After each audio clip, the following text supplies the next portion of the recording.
Canadian Creepies is recorded on the traditional lands of the Haudenosaunee and Anishinaabe peoples, under the Dish with One Spoon Wampum Agreement. These lands and waters have been cared for since long before Canada existed, and they remain deeply important to Indigenous communities today. As we tell stories about darkness, injustice, and memory, I want to acknowledge the very real histories of colonization, violence, and erasure that Indigenous peoples continue to endure.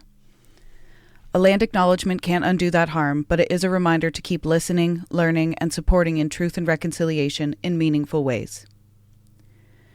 We share these stories not to forget, but to shine light, always with respect for peoples and nations whose land we live on.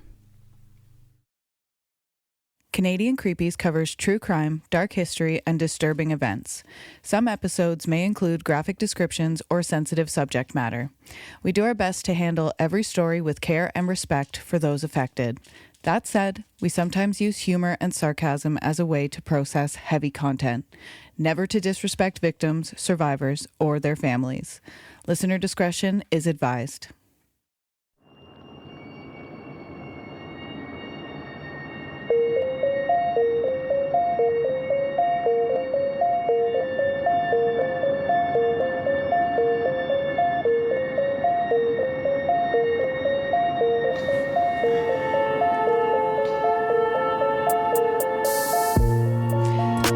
Welcome to Canadian Creepies. I am your co-host, Valerie.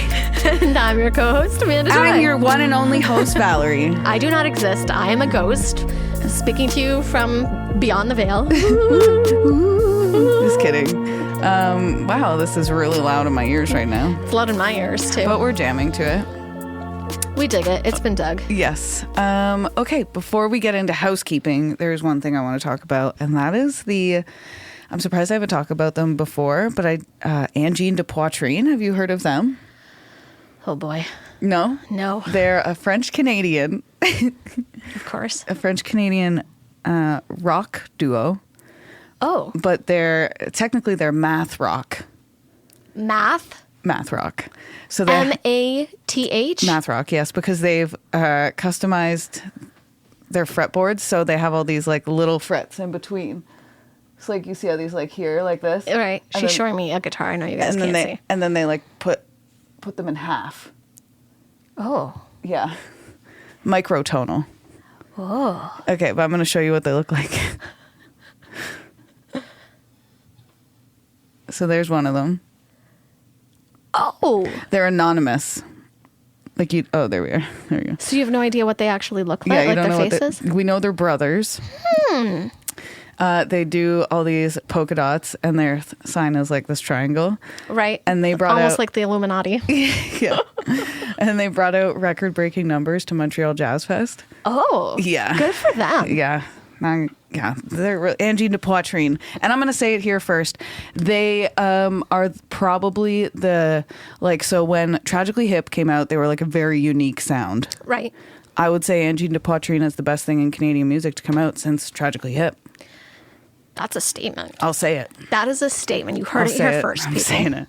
Since the Tragically Hip. I know it's a completely different sound, but it still has that unique vibe. That unique vibe. Yeah. And it's French Canadian. Don't get mad at me about that.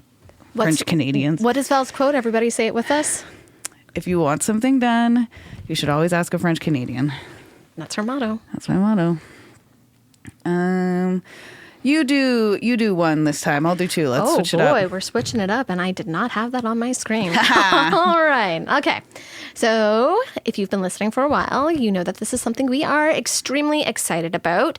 We have not posted this on any social media yet because we kind of want this to be a little bit of an Easter egg for our listeners. But if you are an artist and you listen to Canadian Creepies, we would like to collaborate with you on merch. But in a way that actually supports you as an artist. You'd be selling everything through your own shop, be that Etsy, Shopify, Printify, whatever it is that you already use. We'll just be adding a new piece together, so you will stay fully in control of your work. Every sale, you keep the majority of the profit.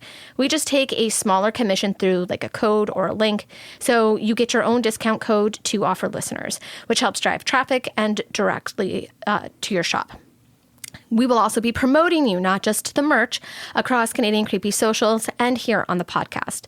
On top of that, part of what we make will be donated to Niagara Reproductive Justice and pay your rent. So it's ethical, it's collaborative, and it actually pays artists. So if you're hearing this and you're kind of getting the first dip, so reach out and we would genuinely love to work with you. Give us your resin art. Give us your crochet. Give us your paintings. All of it. Your paintings, your T-shirts, your pants, your latch hook, your cross stitch, your needlepoint. That's right. Anything. Your embroidery, your screen. Oh, your screen printing. Your screen printing. Yeah. Anything. We dig it. We're open to it. It's been dug. Sculpture. Sculpture. Yeah, create sculptures. Yeah. Pottery. Pottery. That's a great Give one. me your pottery wheel work. Yes. Make a dish set. Yeah. That is Canadian creepy themed. Yeah. I love it. Little ghosts on it or something. And like little ghosts and like a quote around the border that's, if you want something done, ask a French Canadian. Or don't clip that. Yeah, don't clip that. It could be the don't clip that collection. Listen, we're just spitfiring here. You use your imagination. Yeah. It's open. I want to work with you. We want to work with you. Canadian Creepies at CanadianCreepiesPodcast@gmail.com. Yes. Also, you can go to www.canadiancreepies.ca. Oh, yeah. And it is functional. It's not the prettiest right now, but it works. We've got our website up and running. I got really paranoid. Somebody was going to buy CanadianCreepies.ca. I went, ah! The ADHD was working overtime during that heat wave. Yeah. It's like, I have to. I've thought this before. I'm like, somebody's going to buy it just out of spite. I said, somebody out there doesn't like me enough.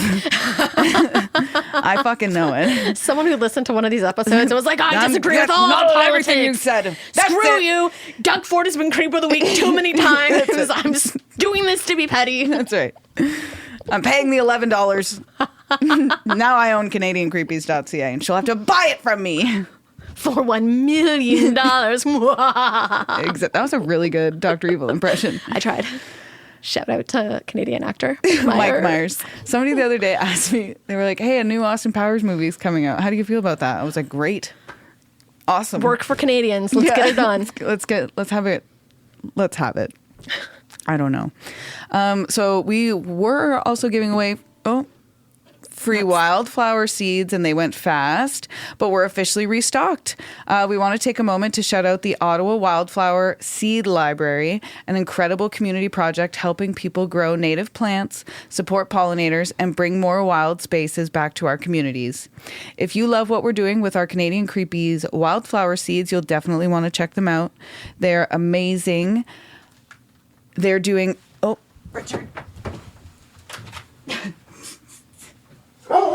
They're doing amazing work. Daisy's going. All the animals are going nuts. All the animals are going. Oh, and now I'm losing my half. Okay. They are doing amazing work to make native seeds more accessible and to help create healthier habitats for bees, butterflies, and other important pollinators.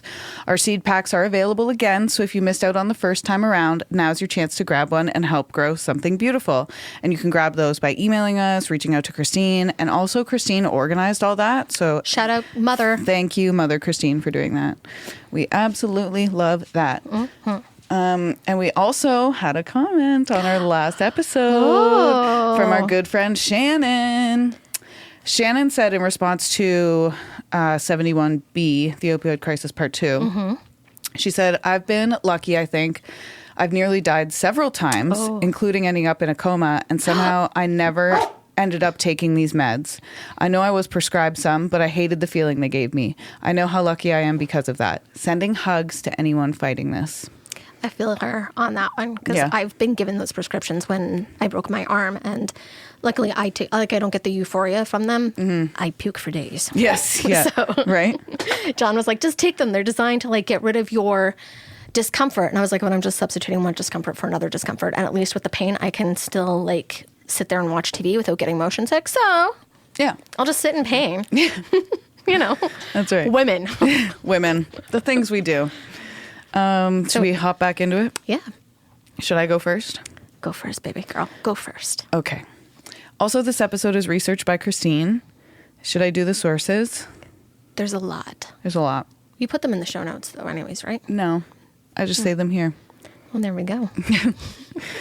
But what I would do is, how would I, and we could talk about this off mic too, but if anybody listening has any ideas, let me know.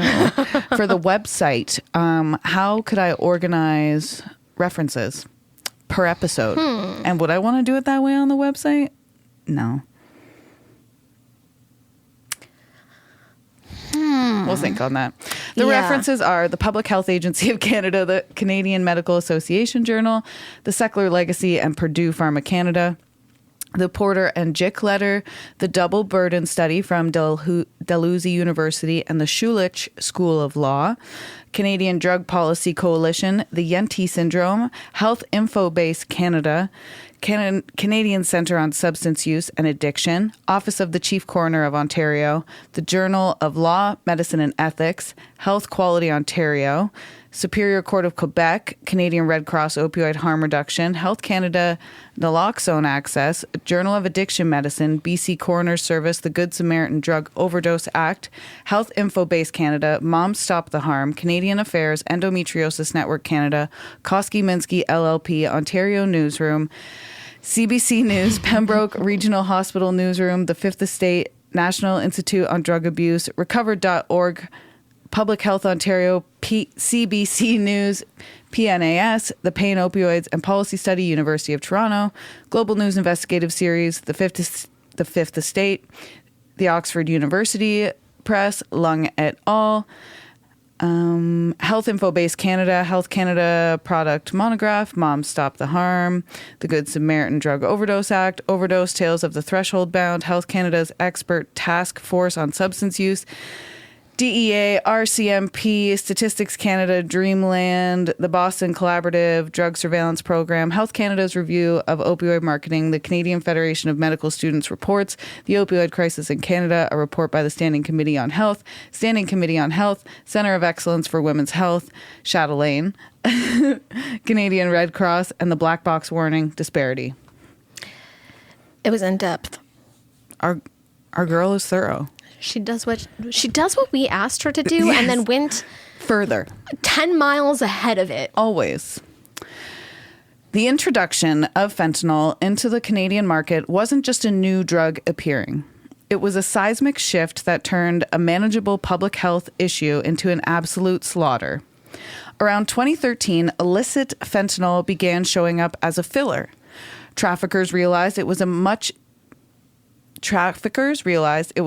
cheaper to produce a synthetic opioid in a lab than to grow poppies for heroin. A dealer could buy a kilogram of fentanyl for a fraction of the price of heroin, but because it's 50 to 100 times stronger, they could cut it into thousands of more doses. In 2012, fentanyl was detected in only 5% of illicit drug deaths in BC. By 2016, that number jumped to over 60%. Holy. That's 55% in 4 years. That's stomach dropping. Yes. People were dying because they thought they were doing heroin, but their bodies were actually being hit with a chemical sledgehammer they didn't prepare for. By 2015, the crisis moved into the suburbs and onto college campuses. This is where those invisible addicts we talked about were hit hardest. Dealers began pressing fentanyl into green pills that looked exactly like 80 milligram Oxycontin, often called beans or green meanies. And what happened? Recreational users and people who were ghosted by their doctors bought what they thought was a pharmaceutical pill. Because illicit labs have zero quality control. One pill might be weak, and the next might contain a lethal 3 milligram hot spot. That's so scary. Or sometimes they're called hot shots, too, like in prison. Yes. Yeah. Fentanyl didn't just increase the number of deaths. It changed the nature of death. With heroin, an overdose usually takes several minutes to an hour. There's a window to call 911 or notice someone who is struggling. With fentanyl, the window is seconds. People often die with the needle still in their arm or the pipe still in their hand. Because fentanyl is so potent, a single dose of naloxone, the miracle antidote, often isn't enough. First responders and bystanders now frequently have to use 3, 4, or 5 kits just to get someone breathing again. I heard that one of the symptoms when you're about to overdose is your face gets super, super itchy. Oh, really? Yeah. Just FYI for anybody who might be struggling out there. Yeah. The more you Now know. you know. Yeah. By 2020, fentanyl was no longer just an opioid problem. It was found in cocaine, MDMA, and methamphetamine. This created a new class of victims, people with zero opioid tolerance who were killed by a cross-contaminated stimulant, which has happened to friends of mine. I know, like 2 friends. That's how some people actually create hot shots as well. You are like somebody who has it out for you will give you something and you're assuming that it's MDMA and it's laced with, they do it specifically sometimes to target people. Mm-hmm. No, I believe that. Yeah. See, this is true crime. Right? In case you needed to be reminded. If you didn't know. This is a true crime podcast and we are discussing crimes. This shit is creepy. And creepy things. We spent years focused on the war on drugs, but fentanyl turned the drug supply into a war on the user. The dealers aren't just selling a high anymore. They're selling a game of Russian roulette where the gun is loaded with 5 bullets instead of 1. As we discussed, we are now in the polysubstance era. It's no longer just fentanyl. We are seeing benzo-dope, fentanyl mixed with benzodiazepines, which makes the victim totally unresponsive to naloxone, and xylazine, which causes horrific skin necroses. Oh. The creepy has evolved into something even more monstrous while we were still trying to figure out the 2016 playbook. Xylazine, a veterinary tranquilizer, also called Trank, is the newest, most visceral nightmare on Canadian streets. Legally, xylazine is an animal sedative. It's like we've literally made jokes about this in movies, guys. Yeah. Like, come on. It was the God damn you, Bernice! It was the running theme of 2020 COVID. Just take horse medication to get over it. And before that, dodgeball referenced a girl doing the beaver tranquilizers. This is meant to be a joke. If you can dodge a wrench, you can dodge a ball. That's right. But do you remember the scene where it's like, yeah, unfortunately, your team has been disqualified. Somebody tested positive for high-grade beaver tranquilizers. And the one girl's like, God damn you, Bernice! And throws her hat at her, and she's like, ooh. If you haven't watched Dodgeball, go do it. Highly recommend. It was pre-horror movie Justin Long. No, I think he was actually in Jeepers Creepers. No, he would have been in Jeepers Creepers. He was in Jeepers Creepers before that. His physical comedy in that movie is peak. Yes. Like him getting hit with anything in that movie is peak. I love Justin Long. He's my favorite scream queen. And yes, funny. I said queen. Queen. He was in Ariana Grande's new video. Was he? Yep. You should watch it. It's good. Hats off to him. So like we said, legally, xylazine is an animal sedative. It's used for horses and cattle to knock them out for surgery. My goodness, that we've come so far. It's not an opioid, and it was never, ever intended for human bodies. A horse body compared to your own body is not a huge difference. That is not the same. But because it's cheap and it stretches the high of fentanyl, dealers are dumping it into the supply. In Canada, we've seen a massive spike. In 2019, xylazine was a footnote. By 2024 and 2025, it was being detected in nearly 13% of all opioid seizures across the country. Holy. It spreads like so rapidly. It does. These drugs spread faster than COVID. Facts, though. This is the part. Don't clip that. Just don't. This is the part that gets truly terrifying. Xylazine is a potent... vasoconstrictor. Thank you. Vasoconstrictor. Yeah? Yep. Which is a fancy way of saying it chokes your blood vessels until they scream. It narrows the vessels so tightly that oxygen and nutrients can't get into your skin and soft tissue. Unlike other drugs where wounds happen at the injection site, xylazine wounds can show up anywhere. You could inject in your arm and end up with a necrotic ulcer under your shin. Oh. That sounds really unpleasant. Yeah. Fuck. That sounds really unpleasant. Without blood flow, the skin literally starts to die while it's still in your body. Oh man, if any of you parents out there, just make them listen to this episode. It turns into a black, crusty tissue. And by any parents, make your kids listen to this episode if you're worried about them doing opioids, is what I was trying to say. I understood. Thank you. And I don't have kids. Or friends, whatever. I mean, do you have any friends, family members? Yeah. Well, I was talking to the listeners, not you. I know. If it's not treated, and remember, these victims are often ghosted by the medical system, because the medical system, as we know, the medical system does not chase you.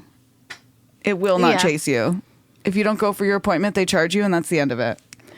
Like I said, I've been prescribed these medications. Not once was I given a warning that they were addictive. I know that not just because xylazine. She's never been. No. But like opioids in general. Mm-hmm. Not once was there a follow up to see how I was handling them. Yeah, call from the hospital or doctor. Yeah. And how many times I saw my doctor, like he was, in other words, he was a fantastic physician. I would go back to him in a heartbeat, but there was no checkup about like, hey, how are these drugs affecting you?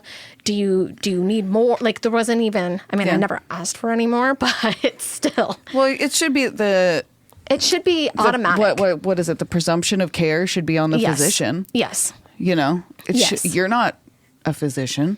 You don't know. You're being told, you just trust what, okay. And then the pharmacist says, take 2 with food so you don't get sick. And it you still say, makes me sick. Yeah, right.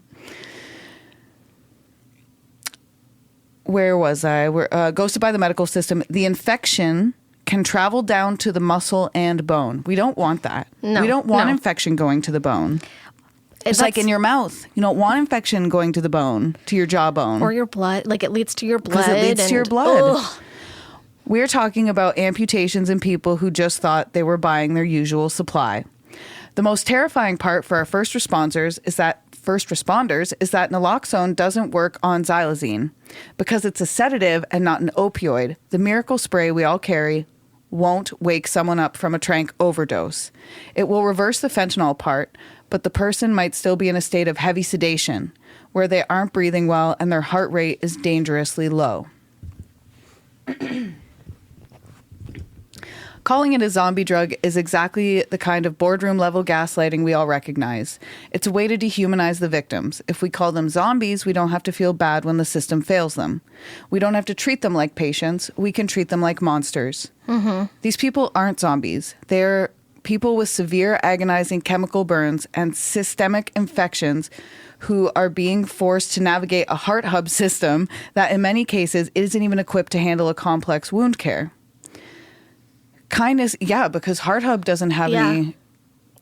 Where wouldn't a safe injection site handle wound care, I guess? Yeah. What? I had... what? I didn't know that. I had a caisson worker who actually kept a jar of... it was made from plantain, which is great for wounds and infections. And she would place it on if they had like an ulcer from injection sites. Yeah. I mean, I'm not an addict. I was going for friends and family. But like she explained... because she was very witchy, and so am I.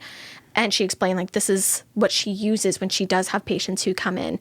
So I guess, a lot of them would have wound care. Because a lot of them do reuse the same injection sites. Their veins eventually collapse. So if you have to get blood work down the line, it's hard to find a vein. Yeah. So, like, all of that plays into the overall effects of addiction. Definitely.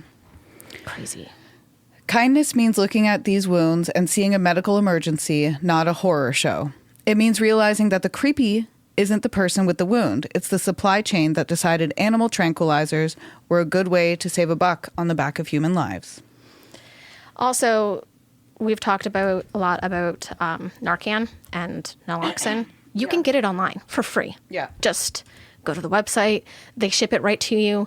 They will give you 2 supplies in one. I think they give you both the injection, because I've done it. I got the injectable one and I got the nasal spray. And that was like a year ago. Nice. They accidentally sent me 2 packages of that, but thanks. Because I carry it with me just in case. We live in an area where it's starting to become an epidemic just in our little neighborhood as well. So you never know when you might have to save somebody's life or could save somebody's life. Yeah. So just carry it. I have it too. I have the nasal spray. You were the one who gave me the idea, actually. Shout out, Val. Hey. I can't take credit for that.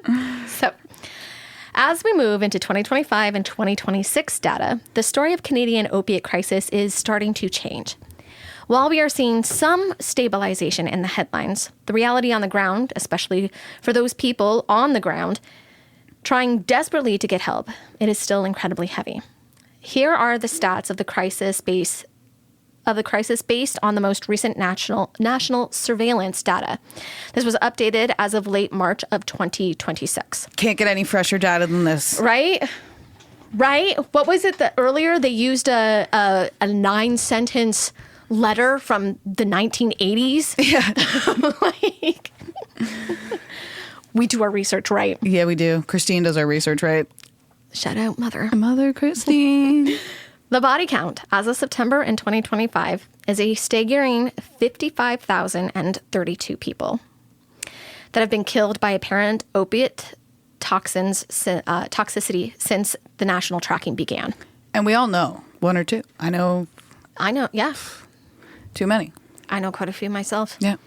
My mom knows people. Yeah. It's too many. It really does affect everybody, whether you are paying attention or not. Yeah. The daily 16, despite various provincial shifts in policy, we are still averaging 16 deaths every single day across Canada. 16 deaths. 16 deaths. It's too many deaths. Preventable deaths. 16 preventable deaths. Accidental drug poisoning remains the leading cause of death in males aged 20 to 49 and females aged 20 to 39 in Canada.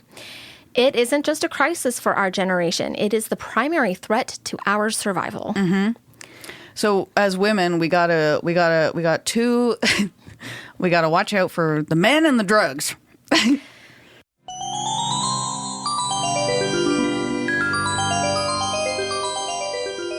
You. Still haunting the same old fast fashion? Time to dig up something better with Back from the Dead Goods, a Canadian small business where forgotten threads get a second life and sustainability meets spooky. This isn't just upcycled clothing. It's resurrected fashion with an eerie edge.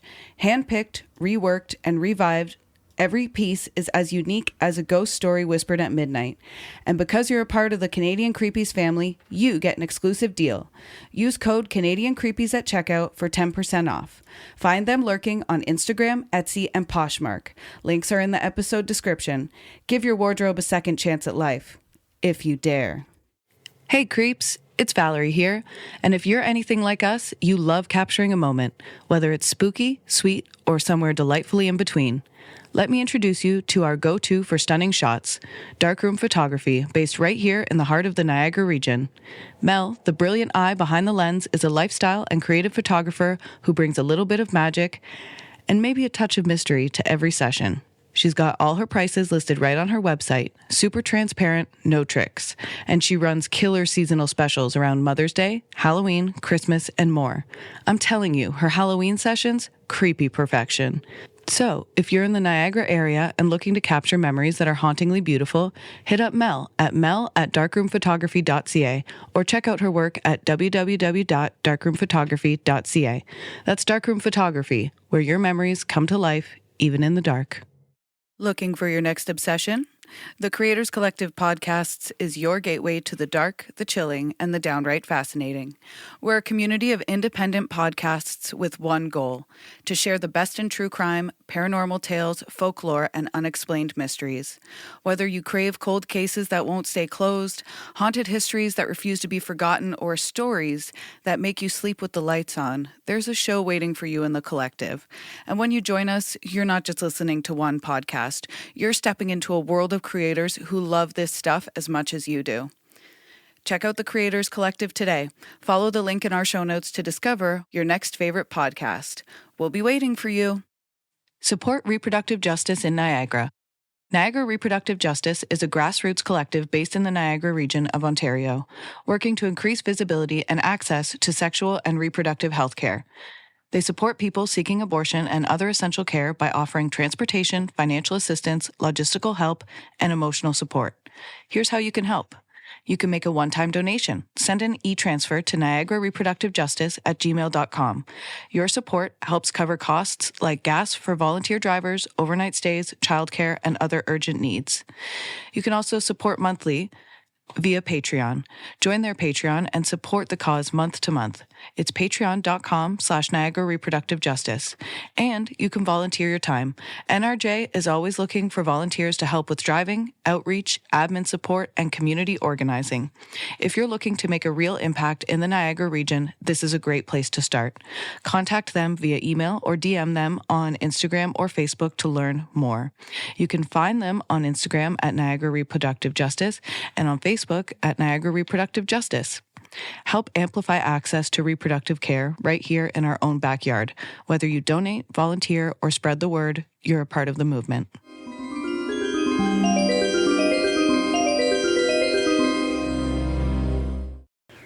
We're damned if we do. We're damned if we don't. We're getting it from all angles. I know. That's why you need to vote, people. That's why we need to vote. Yes. Well, the overall... Get more women in office. You should Yes. run. Whoever you are listening... So, hold on, I'm going to hype someone up. Whoever you are listening who's been thinking about maybe running for something in your local area, this is your sign. Do it. Go for school board trustee. Tell them to do it, Amanda, and be encouraging. Fucking do it. Do it. Listen, I believe in you. You're going to run, and I'm going to say, you are a part of the Canadian Greenpeace We believe family, in you. and we believe in you, and you should do it. You should run. I want it. And it doesn't matter if you don't win. You'll know that you won. You put in the effort to promote change that the world needs. That's enough. And that's going to inspire someone else too. My mom told me I'm too emotional to run for office. Your mom's wrong. She is wrong. She also has very different political views than I do. Beth. So, Beth, I know you're never going to listen to this, Never but once. still. Thanks, Mom. Yeah. Well, the overall number of deaths... Christine's our mom now. Christine is our mother. Well, the overall number of deaths saw a preliminary 26 decrease in the last 12 months reporting period. 26% decrease? 26% decrease, yes. Okay. That's as of the ending of late 2025. So okay. December, November-ish of last year. We saw 26% decrease. Yes. Well, couldn't that be accounted for in deaths? I mean... Is it a decrease or are they counting a decrease as the 55,000 people that have died? I'd be interested to know that. Okay. Christine, sorry, that's not on you. That's on... Is that a fair question to ask or no? I think that's a fair question. There's more to this part. Keep going. So maybe. I don't know. I haven't read it yet. Maybe I should go talk. The underlying... Christine, that's not on you. We're getting ahead of ourselves, possibly. Always. So the underlying data shows the crisis is simply becoming more complex. It's no longer just an opioid crisis. It is a cross-contaminated drug supply. The chemical cocktail is evolving faster than our testing can keep up. While deaths have dipped slightly, the burden on our ERs remain at a breaking point. Our first responders are being pushed to the limit of their mental health and resources. And I do want to shout out the Niagara region. There is, oh my God, I just watched a TikTok on this the other day and did research because I was like, is this all true? I can't remember what the exact, it's part of CUPE.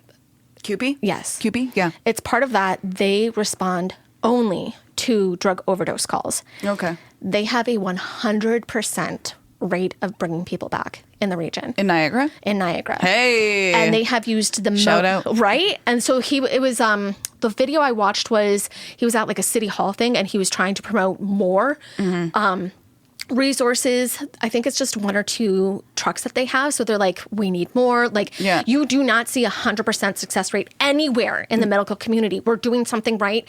Give us more resources. Yeah. And fucking do it. Give them more resources. Just give it to them. Just give it to them. And they've said that they've barely used any recovery medication. It's all been like, well, not all, but the majority of it has been just giving them oxygen and like care. And so they know what they're doing. Yeah. Props to them. Props to them and shout out.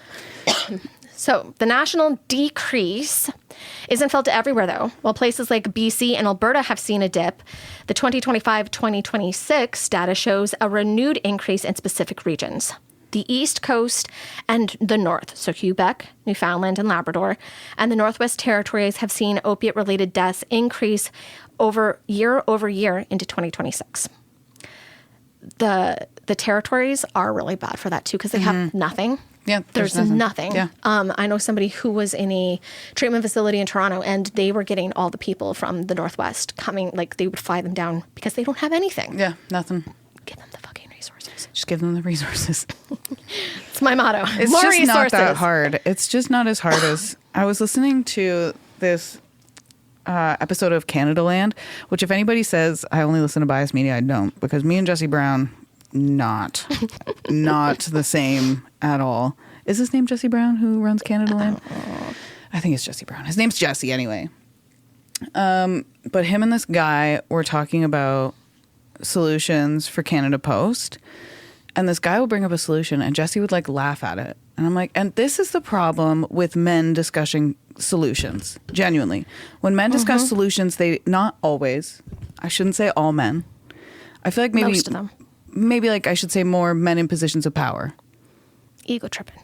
Men in positions of power, yeah. Yep. They instead of like hearing somebody else's idea out and being like, yeah, that could work, and then like running with it, they go, I could never. You're living in a fantasy land, and I'm like, well, what he proposed is actually a really good idea. Yeah. What? And now you've made him feel foolish about it. It's anyway. And you're planting the seed of doubt in the minds of other people who might be able to implement something that could be really useful. Exactly. Speaking of men in positions but also of power. women do that too. Yes, that's women true. do that too. We just do that as humans to each other. It's just in this specific example, I was listening to two men talk, and I felt that Jesse had just like basically shit on his idea. If you ask me a question, Have some couth at the very least. if you ask me a question and I'm answering your question and you're guffawing through it, you're an asshole. Yeah. Especially if you are supposed to be in a professional conversation about like you're representing. Yeah. The fantasy land you're living in. Speaking of men in But I'll still listen power to Canada positions. Land because I like to challenge myself. Do you know that the states, I believe it was the states, recently had like a huge meeting on women's health? There was not a single fucking woman in the never room. is. It was all men There never discussing is. women's health. Never is. If you are not a doctor and you are not a woman, you should not have a say. Shut up and sit down. I don't think men doctors should have a say. Clip So- that. Clip that. Clip it. Run it. Run it back. We have also seen an increase in Ontario. In Ontario, suspected drug-related deaths are still showing significantly monthly spikes. As of March of 2026, we saw 208 suspicious deaths in a single month. That's just in March. Yeah. 208 across Ontario, That's too many. which is an 8% decrease from the previous quarter, but is still a 32% increase from the last 8 years. There's too many percentages being thrown around now. Now I'm confused. So down, it's up. we're down 32% from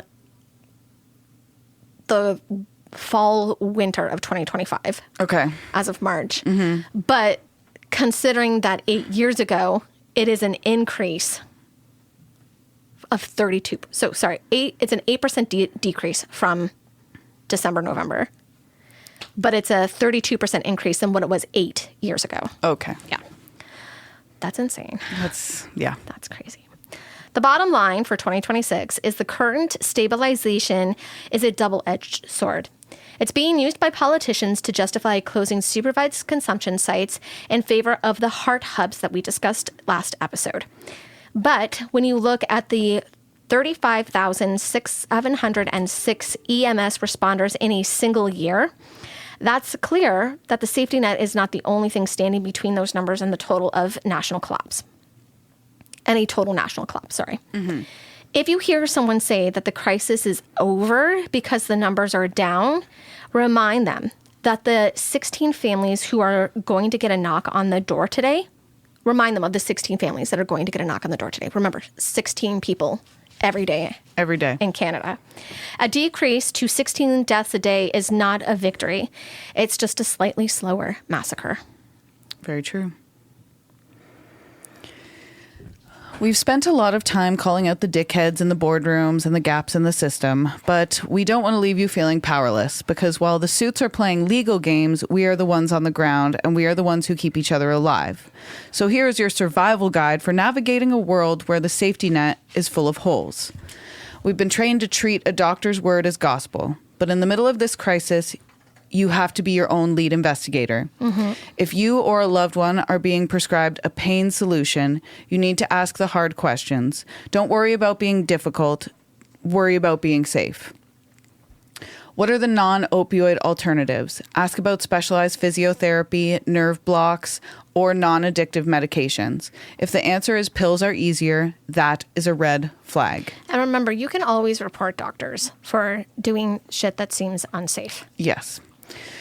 What is the exit plan? Before the first pill is even swallowed, ask how you will be tapered off. If there's no plan to stop, there's a plan to get hooked. What are the signs of dependency I should watch for? Make them define it. Force them to acknowledge the risk instead of hiding behind that less than 1% lie we talked about earlier. And let's talk about the bullshit stigma around carrying a naloxone kit. People think that carrying one means you associate with the wrong crowd. Here's the reality. Carrying naloxone doesn't mean you're pro-drug. It means you're pro-life. Think, but not like pro-life like the abortion people. No, different. Yeah. It's pro-living. Pro-living, yeah. Or pro-like just community. Yes, I like that better. Think of it like a fire extinguisher or a first aid kit. You don't carry a fire extinguisher because you're a pyromaniac. You carry it because fires happen and you'd rather have the tool and not need it than watch the house burn down. In Canada, naloxone is free at almost every pharmacy, and you do not need a prescription. You don't even need to give your name in most places. Carry it in your purse. Don't carry it in your glove box in this heat or the cold because it compromises it. So carry it in your purse or bag. Because in 2026, the person you save might not be a stranger in an alleyway. It might be your neighbor who had a bad reaction to their surgery meds. That can happen too. Yeah. If you're worried about a loved one, the biggest hurdle isn't the drug, it's the silence. Stigma thrives in the dark. Watch for frequent flu-like symptoms, nausea, sweating, or shakiness. This often goes with the sign of the ghosting withdrawal we talked about. Is your normally fierce friend becoming isolated, irritable, or secretive? Has there been a shift in their appearance, small pupils, changes in sleep, or sudden weight loss? Don't lead with an accusation. Lead with, I've noticed you haven't been yourself lately and I'm worried about you. Avoid the moral words and don't use terms like addict or clean.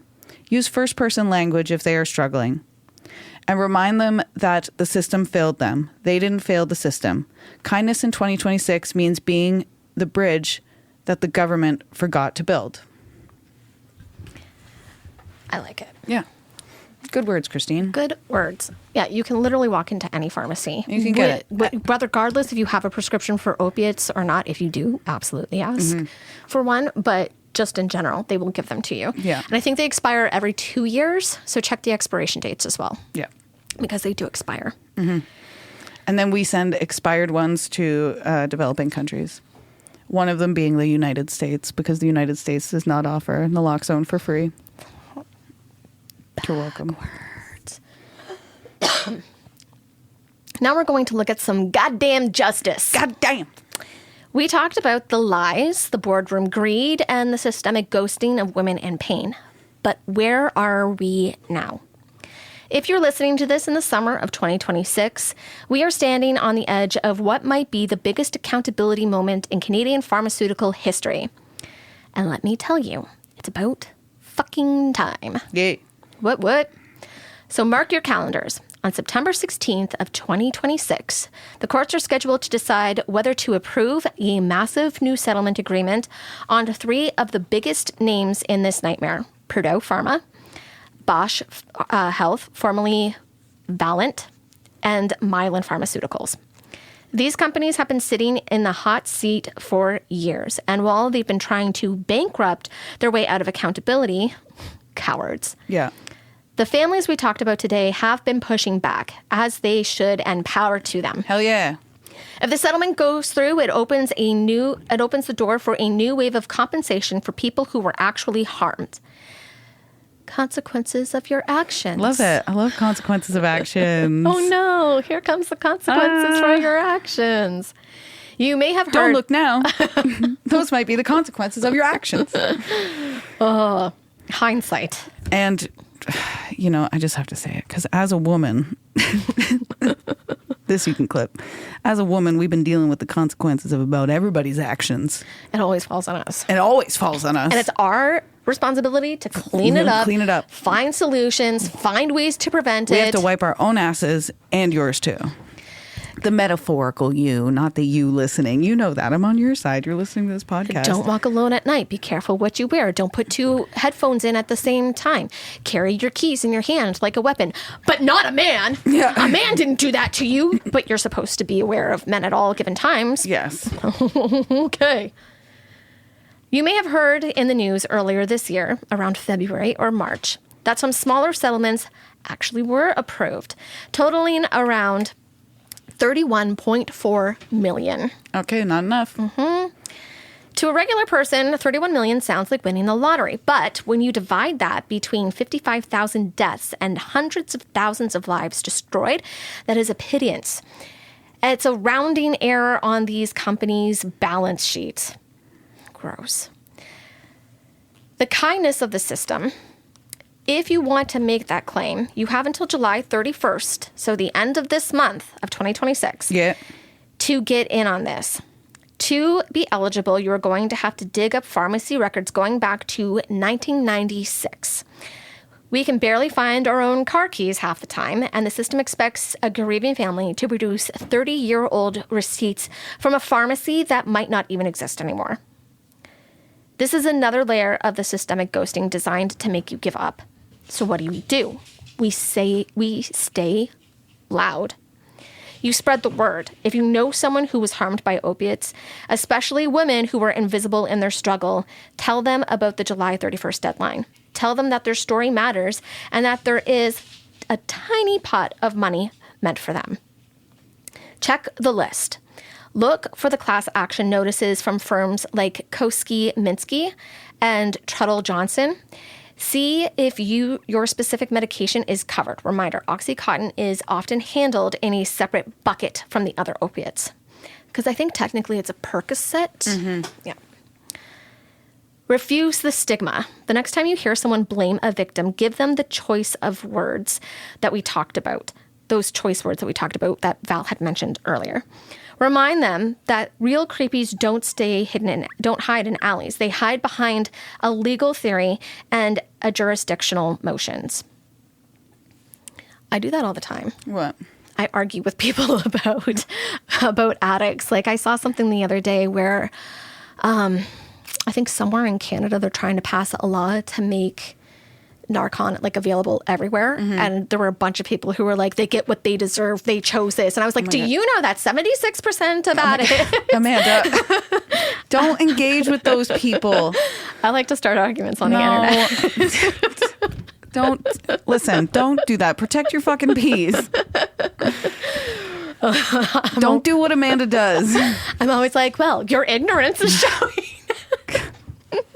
You've been poorly educated, buying into Big Brother's stereotypes. Christ. In Canada, the narrative of the opioid crisis isn't being changed by politicians or CEOs. It's being dragged into the light by women who refuse to let their children be reduced to a junkie stereotype. If you want to see what real resilience looks like, stop looking at recovery as just a personal journey and start looking at it as a revolution. Here, Christine, that was some pros right there. Yeah, hell yeah. We are going to talk about the Moms Stop the Harm movement, which is MSTH. This started with a handful of Canadian mothers, women like Peretta and Lorna, who lost their children to the corporate-funded nightmare. In a world that told them to hide their heads in shame, they decided to set the shame on fire and use the light to find the truth. These women didn't just mourn, they became the most effective lobbyists in Canadian history. They realized that the safety net was actually a spiderweb designed to catch and kill the vulnerable. They were the first to stand in front of the camera and say, "My child was bright, funny, a loved human being who was killed by a toxic system." By humanizing the statistics, they stripped away the power of a boardroom pusher. They didn't ask for permission. They demanded the Good Samaritan Drug Overdose Act, which protects people from being charged with simply having simple possession when they call 911 for an overdose. So if what was happening before is you would be with your using cohort, your addict cohort or your friends, and someone would overdose and everybody would just leave. Yeah. And that person would end up dying now because they were all afraid of being charged with having drug possession on them. Now that's not the case, and it's actually helping save lives. Because of them, fewer people are dying alone in back alleys out of fear of the cops. With the MSTH members have been the backbone of the class action lawsuits. They're the ones sitting in those cold courtrooms, staring down the lawyers of Purdue and McKinsey, making sure that the suits have to look at the faces of the families that they destroyed. Resilience isn't about bouncing back. It's about taking the shrapnel of your life and forging it into a weapon. These families are fighting for decriminalization and safe supply, not because they want free drugs, but because they want a world where a bad day or a workplace injury doesn't result in a death sentence. They are fighting the reality that in Canada, we treat substance use as a moral failing, but treat corporate greed as a market fluctuation. Isn't it funny? The government spent decades ignoring the experts, but as soon as a group of grieving, pissed-off mothers show up on Parliament Hill with photos of their kids, suddenly harm reduction became the talking point. Never underestimate a woman who has nothing left to lose but her voice. That's right. Kindness in this context isn't a hug or a Hallmark card. Kindness is accountability. It's the mothers standing in the gap, demanding that our healthcare system actually care and our legal system actually punishes the people at the top. They are the resilience. Star Wars. They are the reason that we have hope in this episode, that this episode won't just become a list of names, but a call to action. As we wrap up this episode, I want to leave you with a different definition of kindness. In our community, we're taught that kindness is a soft word or a polite nod.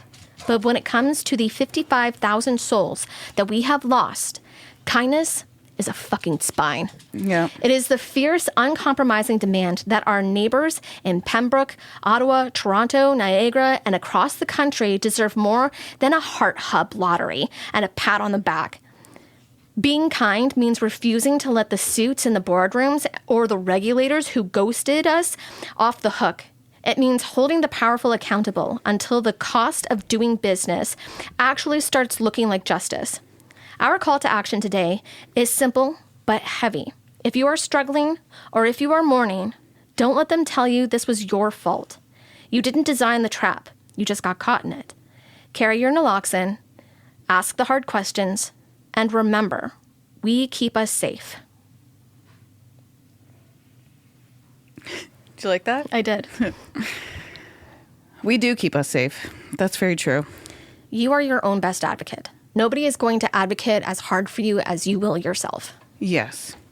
So Christine did an interview, and I believe these are already pseudonyms, right? That's a good question. That's a good question. Just in case or not, I'm going to call them Amy. Amy will be the mom, and the daughter will be Melissa. Amy and Melissa. Okay. So Amy lost her daughter Melissa in 2019 from a fentanyl overdose. And so Christine interviewed someone, but they wanted to be kept anonymous. Yeah, they didn't want their voice shared, so we're just going to... Actually, we'll call... But Morgan, we already talked about. Let's just call her Morgan. Okay. Because we already talked about Morgan in the last... Sure. We're going to call them the names that are here. Michelle and Morgan. There we go. There we go. Scratch that. Forget it. I think, honestly, we did mention their names in the last episode anyways. Yeah, that's what we know. We talked about Morgan. So, she lives in a small county she lives in a small community in Renfrew County, and says the government is good at making it not their fault. I'm not going to say they don't know what to do, because they know what to do. They just choose not to. They choose not to. But I don't think they realize how much collateral damage there is from an opioid overdose. My daughter was a very, very loving person. She was the kindest, sweetest thing you could meet. And yes, she had her issues in the past. So I know my daughter had issues, not with drugs at the time. It was other issues. She didn't have any self-worth. I was young when I had her. I made mistakes, that sort of thing. I'm a conscientious mother. I know what's going on. I was trying to get her help, and no one's listening. No one's listening at all. Or the one thing you get in any case with Morgan, well, if they don't want the help, we can't make them. That's a big one. Yeah, that is huge. Yeah, and I've experienced that personally with a family member as well. Same. It got to the point before I lost her, I had to move away from her because it wasn't a good situation, and kind of hoped she would come with me. There was a man who got her into drugs, a guy who got her into the drugs when her son was just little. He's the one that got her into drugs, got her into sex work, and got her into sex work for drugs. He beat her up beyond recognition. She was just in a horrible way, and she would not say anything to the police. Even the police knew that he had done this, but because there was no eyewitnesses and she wouldn't turn him in, it was nothing. Should I keep going? Sure. I'm remembering we did talk about this A little bit, yeah. And I do want to say to anybody who is experiencing this with a loved one, walking away It's totally okay. It's perfectly fine. It is setting boundaries that are healthy for yourself. Mm-hmm. And sometimes that's what it takes for them to get healthy, yes. to want to get sober. Yep. Speaking from personal experience, my sister set a boundary with me. And I could feel it all the way over here in Ontario. She was in Nova Scotia. And as soon as I got clean, no boundary. Right? No boundary. She's one of my besties. It's meant there to protect you, but also help them. So don't feel bad if... enabling goes beyond just giving them money when they don't have any. Yeah. It's letting them crash. Yeah. It's turning a blind eye. It's not holding them accountable. Mm-hmm. Yeah. I think what I'll do, I would like to release that as a bonus episode, maybe. I dig it. I like it. And just so I can confer with Christine as well. Let's do Creep of the Week. Creep of the Week. But I wanted, I think I'll do that as a bonus episode, I think, just because I think that interview is worth having out. I do agree. Yeah.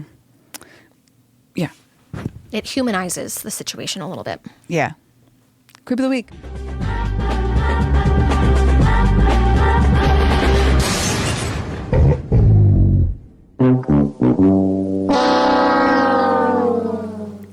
This week's Creep of the Week is Doug Fort. I'm just kidding. I was just going to go, hey, you said it wasn't him this time. I'm just kidding. It's Richard Sackler. Richard Sackler is a former president and board member of Purdue Pharma, the company behind OxyContin. Boo. Boo. While the medication was intended to help people manage severe pain, Purdue aggressively marketed it as having a low risk of addiction.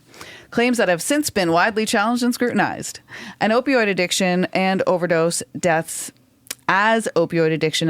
deaths rose across North America, Purdue Pharma and members of the Sackler family faced thousands of lawsuits alleging they played a significant role into fueling the opioid crisis.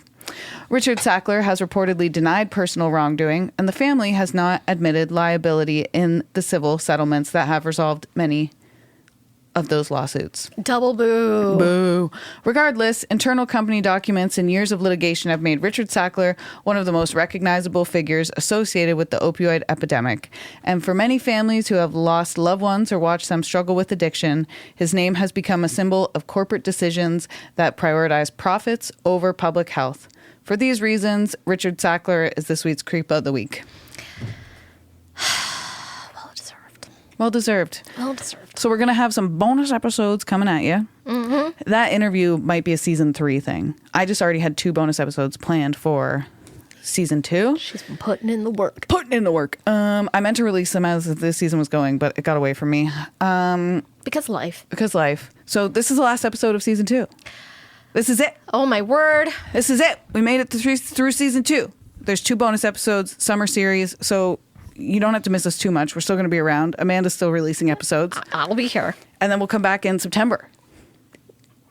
But you'll know where to find us. But we're still going to be here. Yeah. And in the meantime, Canadian Creepies Podcast at gmail.com, speakpipe.com/Canadian Creepies, www.canadiancreepies.ca, patreon.com/Canadian Creepies, YouTube, Radio Valerie, TikTok, Radio Valerie. That's it. And then you got me at Down the Crooked Path. Everywhere. Yeah. You can find my everywhere. TikTok, Instagram, YouTube, Facebook. That's right. there? Facebook, Valerie Catherine on Facebook. Oh, did I want to say that? I just did. There's so many Valerie Catherines. Like, good luck finding me. I won't add you as a friend. Everything's public anyway. Yeah, it is. It doesn't even. You can just follow me. It's fine. We love you. Don't let the bed creeps bite. Creep you later. And sending love to all of you. Yes. And if you've been thinking about running for any sort of city governance, municipal governance, or regional governance, you can do it. We'll I believe make in flyers. you. I'll help you. Okay, bye. Peace. Don't let the bed creeps bite.